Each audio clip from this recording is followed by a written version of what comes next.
Dans le journal sur Osset FM.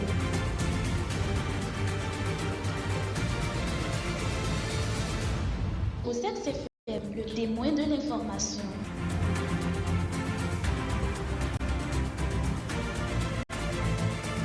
Dans un instant, le journal sur Osset FM. Il est 13h sur Osset FM. Osset Info 13h. David Agoton.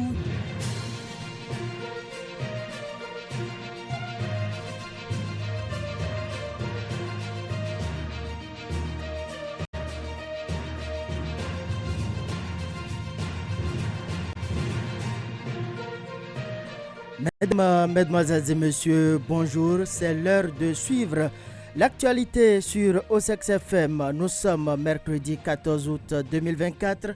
Voici les titres du journal. Tofihui édition 2024, c'est désormais du passé dans la commune lacustre de Soava.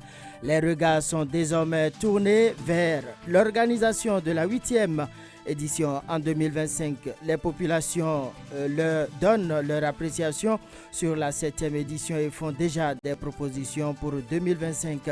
À suivre dans ce journal, leurs impressions ce mercredi matin à l'embarcadère de Soava. Ouverture hier mardi 13 août 2024 à Cotonou du forum régional sur le renforcement des efforts de paix des États, des organisations de la société civile et autres organisations confessionnelles. C'est dans la perspective de la lutte contre l'extrémisme violent et la lutte contre le terrorisme. L'Union africaine a initié cet atelier à travers son département politique. Hors de nos frontières, au Sénégal, ce mercredi 13 août 2024 est décrétée journée sans presse, une décision du Conseil des diffuseurs et éditeurs de presse du Sénégal. Objectif, protester contre les actions sur le secteur de la presse par les nouveaux dirigeants. Mesdames et messieurs, en voilà pour les titres, le développement juste après ceci. Ossex FM 105.3, au-delà de la radio, votre lampe qui éclaire ce que vous devez savoir. Charbel Guédou assure la mise en onde de l'édition. La mise en ligne est l'œuvre de Gilbert Poton. Mesdames et messieurs, bienvenue à la grande édition du journal Parler. La 7e édition de la fête d'identité Tofihui a pris fin le dimanche 11 août 2024 dans la commune lacustre de Soava. Les populations fières de l'organisation pensent déjà à la 8e édition et font des propositions. Firmin Humbo a rencontré quelques citoyens à l'embarcadère de Soava ce mercredi 14 août 2024. Ils sont au micro de Osset FM. Cette fête qu'on a fêtée il y a de cela la semaine dernière est bien passée.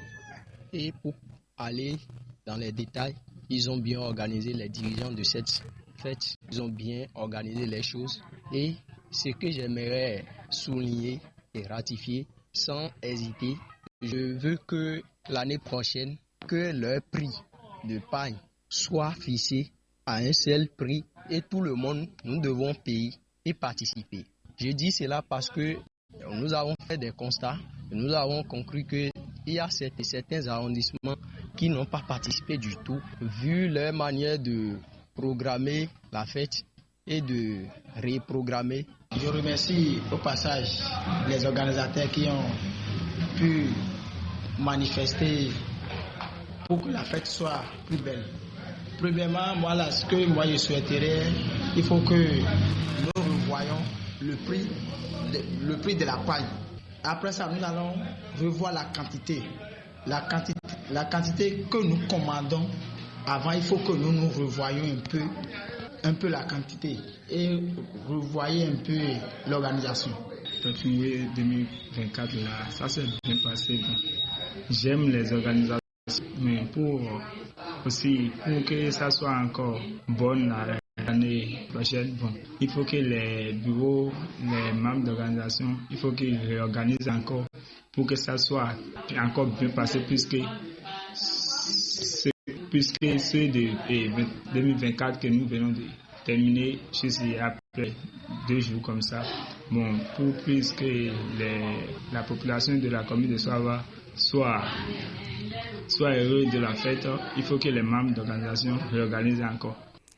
À l'instant, quelques citoyens au micro de OSEX FM qui se prononcent par rapport à l'organisation de la fête Tafinhwe et qui font des propositions pour l'édition 2025. On va rester toujours dans la commune lacustre de Soava. La crue est un événement climatique cyclique inhérente aux zones lacustres en août ou en septembre en République du Bénin. Elle cause souvent des dégâts aux populations lacustres. Dans la commune de Soava, comment les citoyens se préparent-ils à vivre cet événement? Quelques-uns se sont prêtés au micro de OSEX FM. Je suis né à Soava et j'ai toujours vécu ces événements avec toute ma famille, puisque j'ai construit dans le milieu et je fais ma retraite dans le milieu. Moi, je me prépare toujours pour accueillir la crue. Tout d'abord, j'ai grandi à Togbota Ouira. Tu sais que Togbota Ouira, c'est de là-bas que la crue fait effervescence. Donc, à Soava ici, quand ça s'annonce là-bas, nous on s'adapte. Ça ne nous surprend jamais. De telle manière que si ça vient, je calcule la montée des eaux pour pouvoir protéger mes enfants, ma famille. Moi, je me déménage jamais. Je suis toujours dans le milieu, dans la crue là, et j'attends son arrivée et j'attends son retrait. Mais je prends toutes les dispositions pour la sécurité de la famille. De telle manière que je n'ai aucun problème pour dire que la crue avec peur, non. Donc c'est comme ça que moi je m'organise. Et je sensibilise aussi ceux qui sont aux alentours pour dire voilà l'arrivée des crues, les enfants. Si vous n'avez pas de pirogue, là vous pouvez vous déménager pour aller sur la terre ferme. Mais si vous avez des pirogues, vous accostez chaque fois votre pirogue à côté de votre maison. Mais si l'eau monte pour prendre toute la maison, là, on s'entend avec les chefs de village, les conseillers, pour déménager, pour faire déménager presque tout le monde sur les parties qui ne sont pas inondées. Si ça arrive, il n'y a pas de mouvement dans les 3 mois. Donc il y a toujours le chômage. Et les maisons sont tellement inondées. Donc, pour dormir même, on ira directement on ira pour rester école pour dormir. Au moins 10 moustiquaires peuvent rester ensemble dans une salle. Donc, parce que le temps de cette pluie-là, c'est tellement grave pour nous les gens de Tofé, quoi. Donc, ce qui est là, je dis à le gouvernement de nous aider. Béranger Agamonoupo, je suis natif de Soava, précisément du quartier de Koji. Et c'est vrai qu'il y a des moments où nous vivons effectivement sur la terre ferme, mais actuellement, dans le mois de mai, on sent l'arrivée, l'augmentation de l'eau à tous les niveaux, ce que nous appelons l'inondation, la crue. Ça fait que la population de Soava souffre beaucoup. Parce qu'il y a des gens qui n'ont pas de moyens de déplacement, précisément des pirogues, ils n'en ont pas. Et ceux qui en ont, donc ça fait des choses là. Surtout au niveau du prix des classes, il y a des enfants qui ont beaucoup de difficultés. Parce que les parents qui ne possèdent pas les moyens de déplacement sont obligés d'appeler les conducteurs. OCCFM, radio évangélique, spirituelle et chrétienne. Écoutez OCCFM en tout lieu et à tout moment. En page Nation, dans ce journal, les forces armées béninoises ont reçu des équipements militaires sophistiqués, un don de la République populaire de Chine pour renforcer l'efficacité de l'armée béninoise dans la lutte contre la menace terroriste. La réception de ces équipements sophistiqués a été effectuée par le général Fructueux Baguidi, chef d'état-major général de l'armée béninoise. Selon lui, ce soutien non seulement renforce l'arsenal existant, mais témoigne également de la solidité des relations entre les deux pays amis de longue date. La remise des matériels a été faite par l'ambassadeur de la République populaire de Chine près du Bénin. Le forum régional sur le renforcement des efforts de paix des États, des organisations de la société civile OSC et organisations confessionnelles dans le cadre de la lutte contre le terrorisme et l'extrémisme violent dans la sous-région du Sahel s'est ouvert hier à Cotonou. Organisé par l'Union africaine, cet atelier qui dure 2 jours vise un seul objectif, proposer des solutions urgentes face à la montée du phénomène dans le Sahel afin d'assurer aux personnes et aux biens une meilleure sécurité. Des solutions qui vont permettre aux délégués des différents pays de partager ensemble les bonnes manières de leur communauté, leurs expériences et des solutions pour un combat commun. C'est donc dans la perspective de lutte contre l'extrémisme violent et de la lutte contre le terrorisme que l'Union africaine, à travers son département politique, à travers la division dialogue et médiation, le centre de l'Union africaine basé au Caire a entrepris cette série d'activités pour trouver les voies et moyens les plus appropriés dans le cadre de la prévention contre l'extrémisme violent, a fait savoir Fulgence Zenet, chef par intérim de l'Union africaine au Mali et le Sahel. Ces phénomènes ont affaibli la cohésion sociale et engendré des vagues de violence qui ont coûté la vie à des populations civiles ainsi que d'importantes pertes en vies humaines dans les rangs des forces de défense et de sécurité, a indiqué dans son intervention Abbas Olusoumare, directeur de cabinet du ministère de l'Intérieur et de la Sécurité publique, représentant du ministre.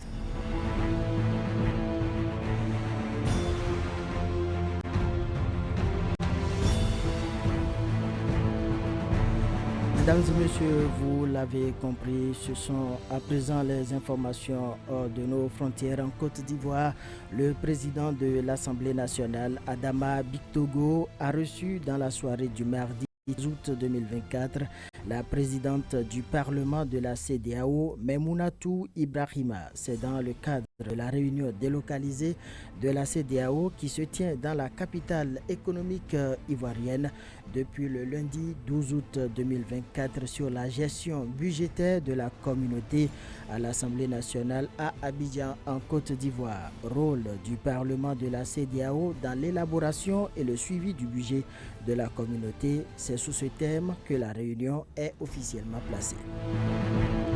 Et puis au Sénégal, la journée de ce mardi 13 août 2024 sera une journée sans presse. L'annonce a été faite par le Conseil des diffuseurs et éditeurs de la presse du Sénégal, CDPS. Les patrons de presse réunis au sein de ce conseil ont annoncé une grève de 24 heures. L'objectif de ce mouvement est de protester contre les actions menées sur le secteur de la presse par les nouveaux dirigeants politiques. Une décision qui est un geste significatif pour défendre la liberté de la presse et exprimer le mécontentement des journalistes face aux restrictions imposées. Au nombre de ces restrictions, le blocage des comptes bancaires, production d'État, exécutoire de saisie de matériel de production, rupture unilatérale et illégale des contrats publicitaires, gel des paiements, mise en demeure, refus de concertation. Pour le Conseil des diffuseurs et éditeurs de la presse du Sénégal, il s'agit d'une volonté de liquidation d'une partie de la presse privée et de domestication des acteurs des médias.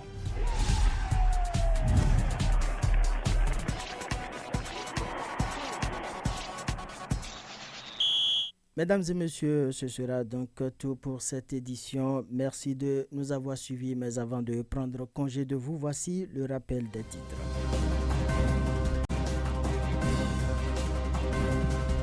Tofinkwe, édition 2024, c'est désormais du passé dans la commune lacustre de Soava. Les regards sont désormais tournés vers l'organisation de la 8e édition en 2025.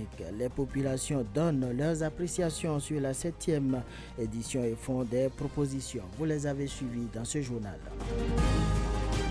Ouverture hier mardi 13 août 2024 à Cotonou du Forum régional sur le renforcement des efforts de paix des États, des organisations de la société civile et autres organisations confessionnelles.